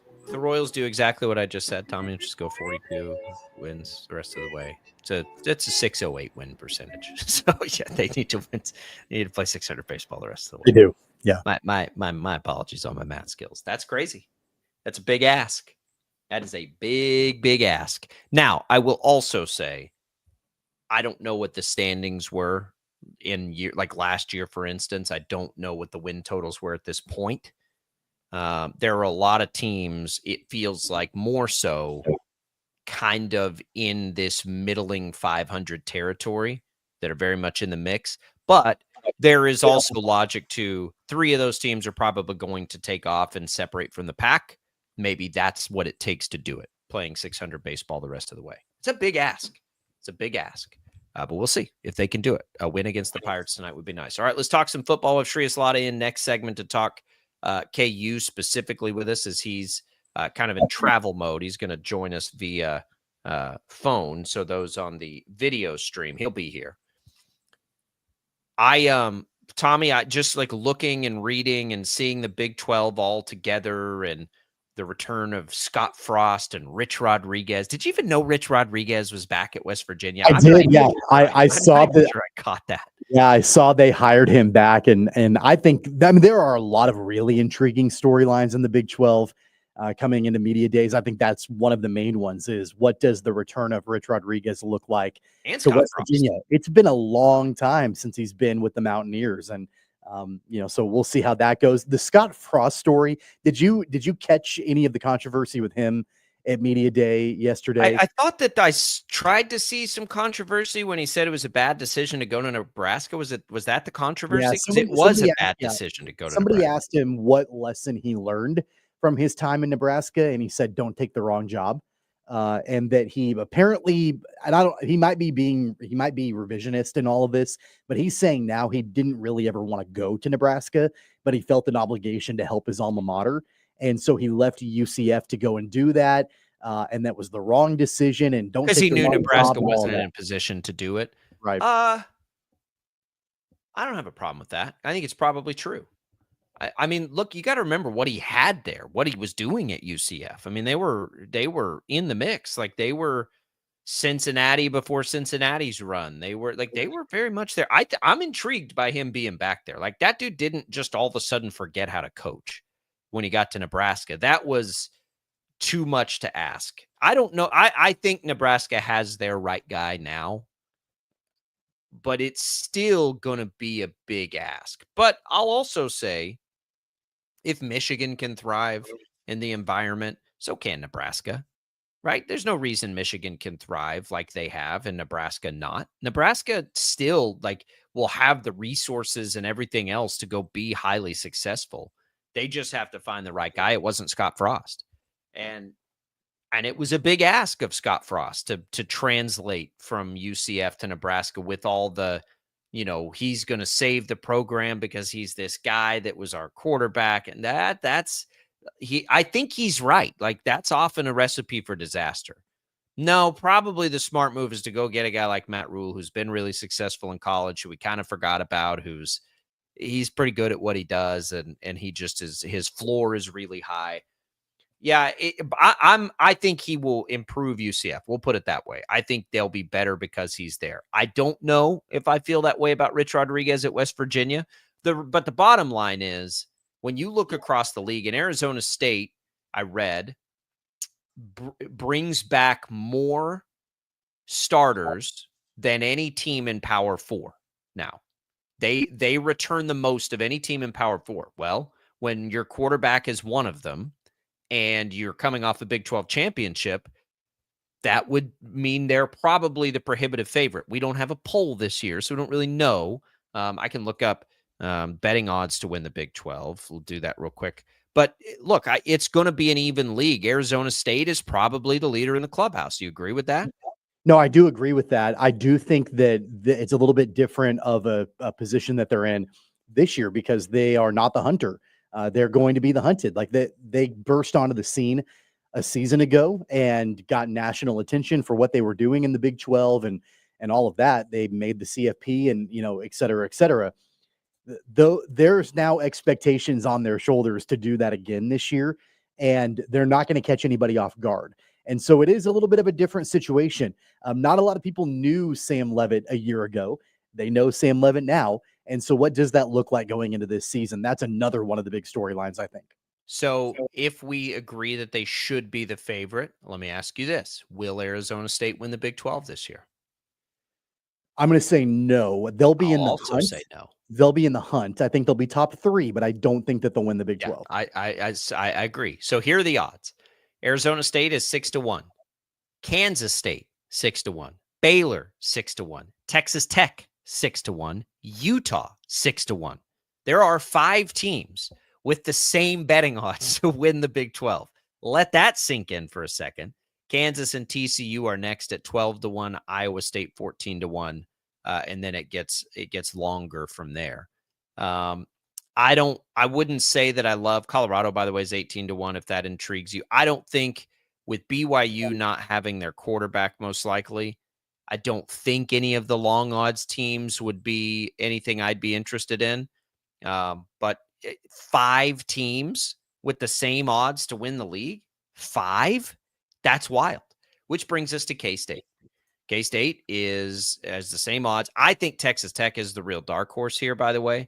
K-State, to me, is probably the highest floor, and Arizona State. They probably have the highest floors in the league, which is good.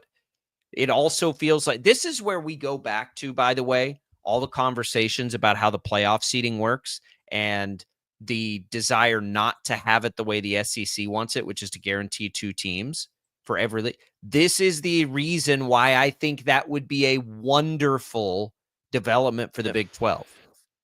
I highly, highly, highly doubt the Big 12 sends 2 teams to college football playoff this year. It just like the league is too balanced. It's too balanced that it almost feels impossible for that to happen. You've got 5 teams all with the same odds to win the championship.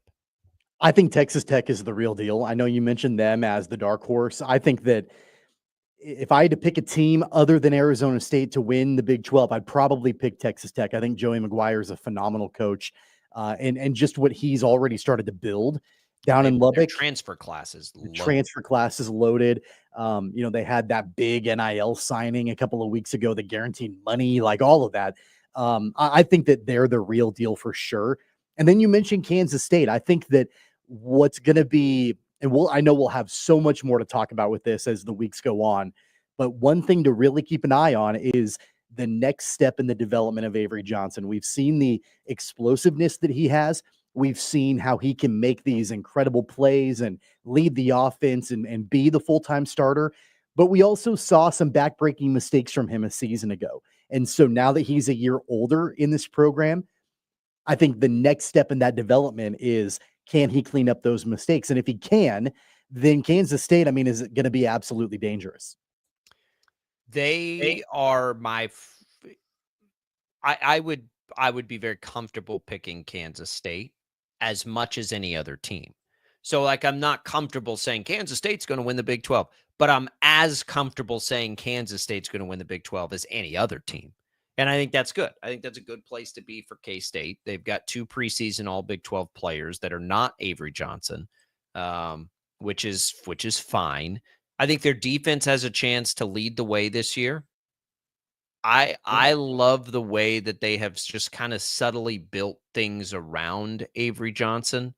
It feels like his skill set has a chance to really shine because of the way they've built the offense. If he can stay healthy, that's his big task this year, is how does he, and he talked about it yesterday with TJ Cleveland, one of the hosts of this show, is down there covering it for us. And he said, I've got to learn how to make sure every play isn't the big play. And I don't think of that meaning he doesn't need to take the shot. I think I take it as, how do you stay on the field? How do you avoid injury? How do you just make yourself available? Because right now, the way he plays, he's going to take shots and take shots to his body, take shots from the defense, not take shots down the field. He'll, of course, do that. I think that's a big part of his development now in this junior year, is availability is the best ability, especially for a quarterback, and they have to stay on the field. And when he got hurt last year, it obviously had an impact on his game. It did. He was not the same quarterback after the injury for a while, for a long time. So how does he avoid that, but still stay, dynamic and electric and all the things that make him the kind of prospect he is? I think that's the thing to watch now this year for him. I think it is too. And it's not just about him taking shots to his body. As I mentioned before, for all of the great plays that he had, and he really did, and the way that he led that team offensively, you could see from time to time there were situations where he made unnecessary throws or he put himself not only in a position to take hits, but not the most advantageous position for the Wildcats. He's got to get that cleaned up. And I think that another year older and a year more mature, and the fact that he's fully entrenched now as the quarterback for the Wildcats, and the fact that there are going to be, every team in the National Football League keeping an eye on him, what he's doing. That's what I'm watching for from him, is to, again, take that next step forward in his career. I don't know if he's going to have the wide receivers to go and put together the types of seasons that we've seen quarterbacks that play the way he plays just have these monster numbers. So I'm curious, whenever we talk about his length of time that he's going to play college football and all these things, I could be wrong about that, because two of the projected starters, I believe, and we can ask Fitz about this tomorrow, are transfers. Tibbs, Bradley, of course, they bring back Jace Brown, but there's a lot of questions there. It's what they have at tight end that they'll be able to utilize. Swanson was all preseason Big 12, and he's not even close to their primary pass catching tight end. Oakley is. We know Will Ancio and Braden Lofton both made steps last year. But they can run the ball. This could be a big Dylan Edwards year. I feel like they have really built to his strengths. I hope one of these new receivers that comes in is a deep ball threat, because we know Johnson has a cannon, but he's got to become a more accurate passer, and he's got to stay on the field. Can he carry it 113 times like he did a year ago? I think he has to, right? If he's going to be the best version of himself, I think he has to run the ball. So how they utilize him will be really interesting, but I do expect big things of him this year. And I think if he's really good, K-State's going to be really good. And it's kind of, he's the straw that stirs their drink. But I also think they'll be better around him, in the sense that I think they'll be a more effective running team, and they're always a good running team, but I think they'll be a good running team, and I think their defense will be pretty good. And I think that'll help Avery Johnson. Yeah, and don't you think that the expectations have to be CFP? For this team at this point, considering that, sure, to win the Big 12, yeah. Well, yeah. And considering that, Avery Johnson, and there was a lot of speculation about this after the season, that he was being courted and had NIL opportunities at other major programs, and he chose to stay with Kansas State. I think that at that point, the expectations then become, okay, Avery Johnson's back. He is, I think I used the word before, fully entrenched. He's fully entrenched in the program now. And so we've got to see this team compete for a Big 12 title, win the Big 12, make the CFP.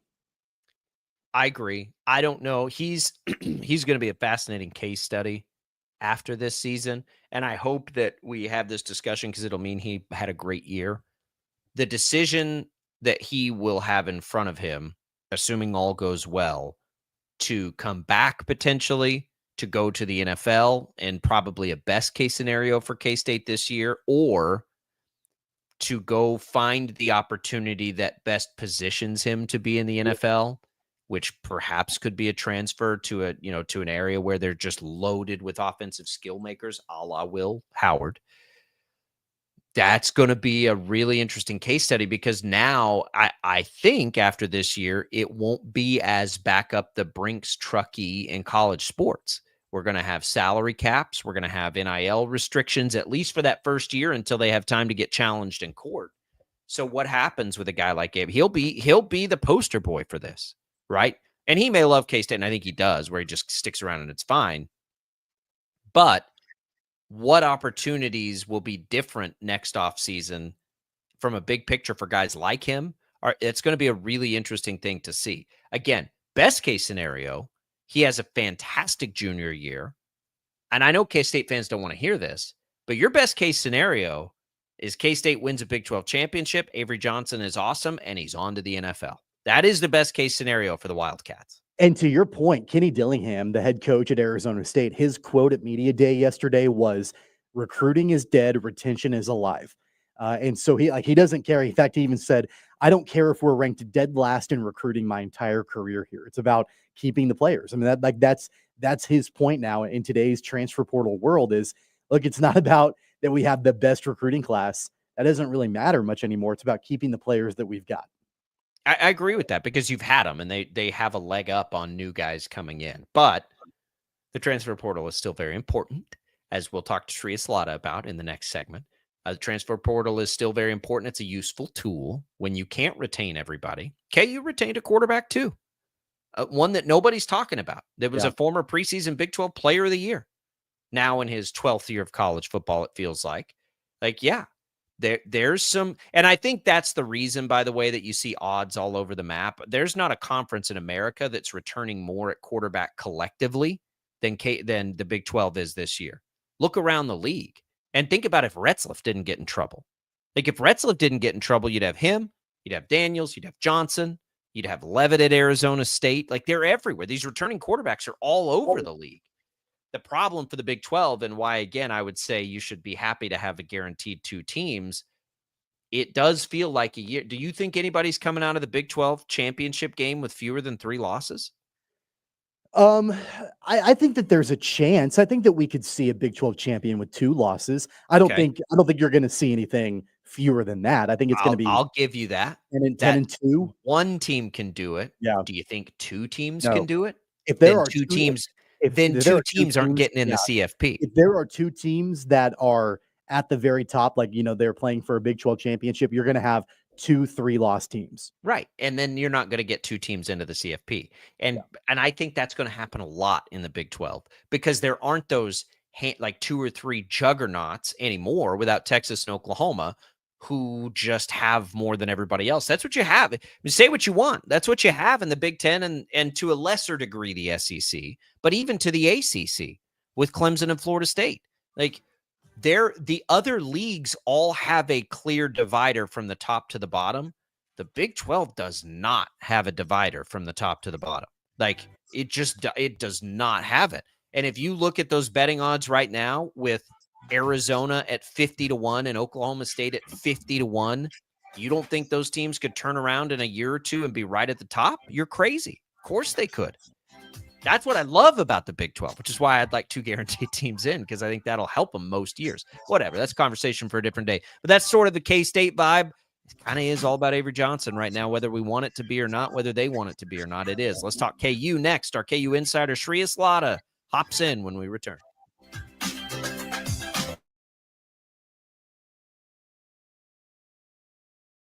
Lightning, hail, tornadoes, flooding.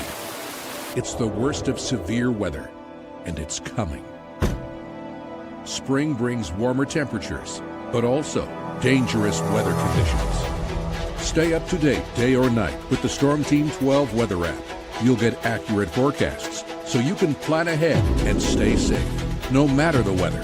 Download the Storm Team 12 weather app, brought to you by Stutzman's Greenhouse. The future of television has arrived. Next Gen TV is here with stunning video, movie theater quality sound, enhanced voice clarity, and interactive features, all upgradable for the future. Learn more at watchnextgentv.com. Sometimes people tell us, I don't get it, it's just tea. But let me tell you, we are so much more than just tea. With 20 plus flavors of sweet and unsweet iced tea, the possibilities are endless. Come on in and try them all for free to find your favorite or get us on the go for your busy lifestyle. And don't miss happy hour every day. So the next time someone tells you it's just tea, tell them to come by and find out why we say drink tea, be happy. They're not just the canvas of our imagination. They tell a story, Clouds affect the events of your day. Sometimes they growl, sometimes they inspire, but they're always the messengers of nature's mood written in the sky. Storm Team 12 understands the language of clouds. We're dedicated to decoding their message so you know what to expect. Behind every cloud, there is a story waiting to be told. Trust Ross Jansen and Storm Team 12, alerting you first to the impact on your life. Jim Rome here, lighting up your afternoons on The Jim Rome Show. Catch me starting at 2 on Wichita's #1 sports radio, Kansas Fan Headquarters, 97.5 and 1240 KFH.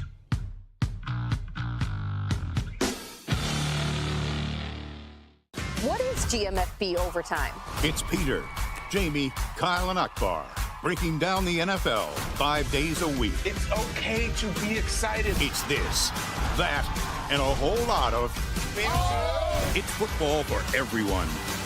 Weekdays at 10 a.m. on KSCW.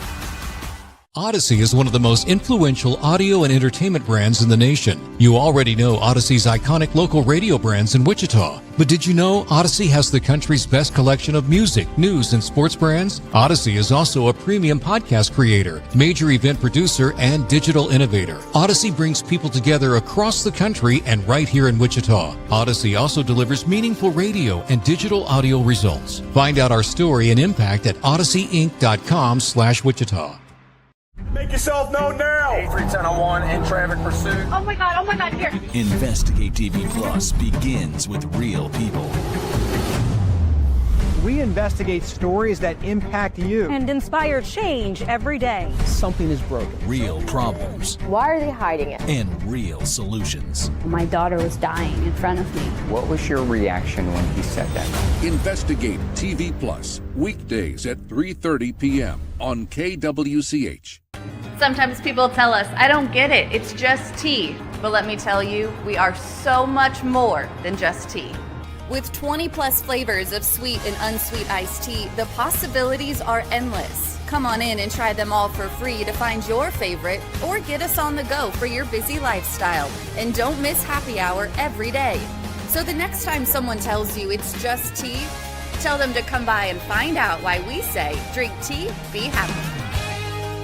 Mornings are busy. We're here to make your mornings better. We report the stories that affect you. 3 more hospitalized from contaminated apple juice just a day after the FDA issued a recall. We're here to make your mornings better. Closing east and westbound lanes of K96 for repairs. With 12 News, you're prepared for your whole day. Scatter thunderstorms across the state into the afternoon. Stay a step ahead with 12 News this morning on KWCH and KSCW.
And now, digging deeper with the teams you follow, it's another Sports Daily Insider interview on KFH. All right, welcome back in, everybody. It is Sports Daily, and we are joined by Shreyas Laddha, who is, Shreyas, are you on the way or are you already in Frisco? I'm on the way to the Big 12 Ford Center. Okay. So you're there. Yesterday was kind of K-State's day. Today is kind of KU's day. We were just talking about the Big 12 in general and how it is absolutely wide open. I think the fair thing is to call Arizona State, the defending champ who returned more than any Power 4 team, the favorite. But Vegas thinks there are 5 favorites, essentially, Kansas is not in that group, but is in the group just after those 5 favorites. Does that feel fair to you for a KU expectation? I think that's very fair. I think, right now we think the schedule is easy. Last year we thought the same thing. Let's see if it actually is. I think making a bowl game should be number one priority on Kansas's list after last year's disappointing season. And I'm curious to see how it all plays out because they had a lot of guys they had to replace from last year's team who were experienced, poised, key members of last couple of years of Kansas squads. It's interesting because with all of the conversations about, teams and not only in the Big 12, but nationally who have returning quarterbacks, there hasn't been a whole lot of conversation about Jalen Daniels and the Jayhawks this year. Like there especially was a couple of years ago. And I remember when he showed up to Big 12 Media Days and he had the chain and he was going to lead the team to a Big 12 title and all of that. And then injuries and disappointing season and all that happened. Where do you think things stand right now with his headspace and where Jalen Daniels is at to lead this team? I think he's probably in a better headspace than he was, most of the season, preseasons, because, he's had the chance to be with his team. Yes, he's been limited with the knee injury, but he's still been practicing a lot more than he was before last season. Um, I think he knows this is his last chance to kind of really showcase what he's made about, and he has NFL aspirations. So it's one of those things that if he can have a good season, he can rocket up draft boards, and I think he knows that. Well, okay. So what is a good season for him? More consistent season? We had a lot of really uncomfortable conversations about him early in the season last year, especially as they were struggling. He really did, though, settle in as things went along. Is it as simple as that? Just, kind of start the way he finished and then play consistently throughout the year? Or does his game need to take one more step forward? I think it's the second. I think it's, or sorry, not the second, the former, as you say, in the sense that he needs to continue what he was doing the second half of the season. I think being in an offense led by Zabrowski instead of Jeff Grimes is going to help. He has continuity. It's Zabrowski he's known for years. I think it'll help kind of get him ready to go better than he was last year. I felt like last year was a learning curve, and he just clearly wasn't fully recovered from his injury. It seemed like I don't know if it was a mental thing or it makes it a physical thing, but he just wasn't good the first 6 games of the year. And he settled down in the last half of the year and did well. You're hoping he can continue that for the entire season this year with consistency and no more injuries. That's the big thing with Jalen is if we can get a full season where he has no injuries or nothing to worry about outside of this knee thing that he had a minor procedure on back in February, March.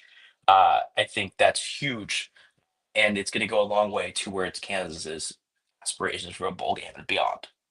Are there any lingering or nagging injury concerns with him, or from what you know, is he 100% fully healthy entering the season?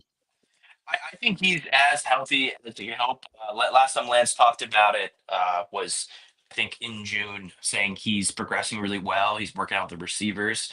I think he's way ahead of where he was at last year at this time because I think we remember his miscommunications with the offense with receivers last year. I think a lot of that was brought on by the fact that he just didn't get a lot of time in the months leading up to it to be around receivers and be around his old group. And I think with this new group of guys that he has around him, it's paramount that he spends that time building that connection with Emmanuel Henderson, with Wentz, with Deshaun Hanukkah, etc. That will go a long way towards both of them being, or all of these guys being on the same page, but also Jalen being ready to go from day one.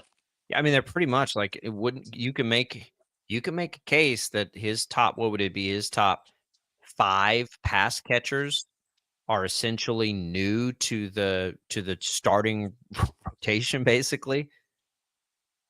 Yeah, no, it's nuts. Like this is the most turnover I think anyone expected, and there's a lot of question marks, right? Like we have no idea how good this group is until we see them play for a few games. But I think there's a lot of excitement around guys like Emmanuel Henderson. That seems to be a name that I've heard a lot of times this summer. He's a true burner, and no disrespect to Luke Grimm or any of the other guys on the team last year, but Henderson has the opportunity to be a bona fide number one. I think that is something Jalen has never had. The rest of the guys, we have no idea how good or bad they're going to be. I have high hopes for guys like Deshaun Haneke and Wentz and et cetera. But for me, the most exciting thing would potentially be Jalen and Henderson being on the same page and having a special season together. So we talked about this in our last segment about the Big 12 in general, and Brett Yormark said at Media Day yesterday that he fully expects the Big 12 to have multiple CFP bids this year. That seems awfully difficult. I mean, knowing the way that the league is set up and with the fact that you've got 5 teams at the very top that all have even odds to win the Big 12, do you think, looking at the conference as a whole, we're going to be looking at another season where the top programs just beat up on one another and there's a lot of parity? Or do you agree with Brett Yormark that there could be multiple teams? I'd be surprised if it's multiple teams. And I think if I've learned anything from covering Kansas football, this conference for about 3 seasons now, is any expectations I have go out the window week one because things just, it's a crazy conference, right? 2 years ago when Kansas beat Oklahoma, nobody really saw that coming. Kansas fans hoped for it, but it was something that nobody expected to send Oklahoma to the SEC with a loss. When Kansas went to 9 wins with Jason Bean, that's another thing nobody saw coming. When I thought last year's Kansas team could win 10 or 11 and they win 5, I think that's the inverse effect. So with this conference, I'd be surprised if it's multiple teams in the college football playoffs because it just doesn't feel like there's a sense of 2 definitive teams that I could sit there and say they're going to beat the heck out of everybody else in the conference. And I think it's going to be more fun to watch as a fan. Parity is always more fun, but you know as Brett Yormark might want, you want multiple teams in the college football playoffs to represent the conference. More chances for that team to, make a deep run, et cetera. But I'd be surprised. So I want to talk about their running back situation. Devin Neal is gone. It's been such a big part of what they do. They have Highshaw. I see some places list the transfer LaShawn Williams, who didn't really play last year out of Iowa, wasn't it, as the starter? How do you see that? Is it a Highshaw year or what is this going to look like in the backfield? Because I think they're going to need it. I think it could be like a 1A, 1B situation. I think Aisha might have the slight advantage being continuity with the program. But there's a lot of excitement around LaShawn and what he can bring to the table. I know he didn't play much, but if you watch his highlights, he's a bruiser. He can kind of battle through it. And in some ways, sometimes he reminds you of Devin Neal. I think it'll be interesting to see who gets more of the reps and who gets to be like the preferred running back in times when they need a third down conversion or whatever. But I think it could be a split, a pretty even split at least to start off, depending on what happens in training camp, what happens in the first couple weeks of the season. I think one thing that hasn't gotten a whole lot of play as far as this program and getting ready for this season is concerned is that the Jayhawks are back inside David Booth Memorial Stadium this year after a year away. I know that there's a section of the stadium that they did not do renovations to, but by and large, it's going to be a whole new look of a stadium for the Jayhawks and their fans. I would imagine that's having that continuity, the familiarity, being back at home in their actual home has got to be really important. No, I think it's going to be huge, and I think it's going to go a long way to not have to travel to Kansas City before the game or whatever. And I think just being in your own bed. I mean, not that they're in their own bed because they do go to the hotel before football games, but just being at your home atmosphere where Kansas fans don't have to travel, don't have to do all that, I think can go a huge, long way to keeping home field advantage, and I think it's just easier. Everything's easy for Kansas to be in Lawrence versus being in Kansas City. Yeah, it's going to help. It's going to help. So what do we think here? You say bowl game, 5th place. Man, I know KU fans want to be more optimistic than that, but I'm with you. I think that feels about right. What is your goal today? Shreyas Laddha here, KC Star beat writer. You have access. You have all this. What's your goal today? What can we expect in your coverage? Yeah, I'm hoping to talk to Jalen a little bit about last season, about what's up with his injury, what exactly went down. I think, he's a pretty reflective guy, and it'll be nice to kind of get his true thoughts about if he expected any of what went down last season, what does he learn from it? I think it'd be a good story. Deshaun Hannick another guy. He sat out last year with a torn Achilles tendon. And, we don't know what to expect from him, but he could be a guy, be a key contributor. And Kansas has really missed having a tight end they can count on. I think last year, Mason Fairchild was definitely missed last year. So those two are the two players I'm looking at, and then obviously Lance will be great and to answer some questions, and he'll diffuse any expectations that people have for the program, as he always does. Ask him if he thinks they're going to win the Big 12. Just keep asking. Just keep asking. All right, Shreyas. You can follow Shreyas at SHRE98 on X. You can find all his work at the KC Star. Have fun down there. It kind of feels like football. We're ready for it. Absolutely. Thanks for having me, guys. There goes Shreyas Laddha. You'll find his work from Big 12 Media Day. We'll have TJ Cleveland there, too, on 12 News tonight. You can see his video reports all day long on 12 News. If you missed anything from him with K-State yesterday, you can go to kwch.com and catch some of that. I'm excited about it. It's football season, Tommy. I know you're not there yet. The Royals are going to really help us bridge still. I just am real optimistic about that. But we're getting close. It is going to be here so fast. Like, it's just insane how fast it's going to be, like mid-August. And we're like, oh, crap, we're about to play games.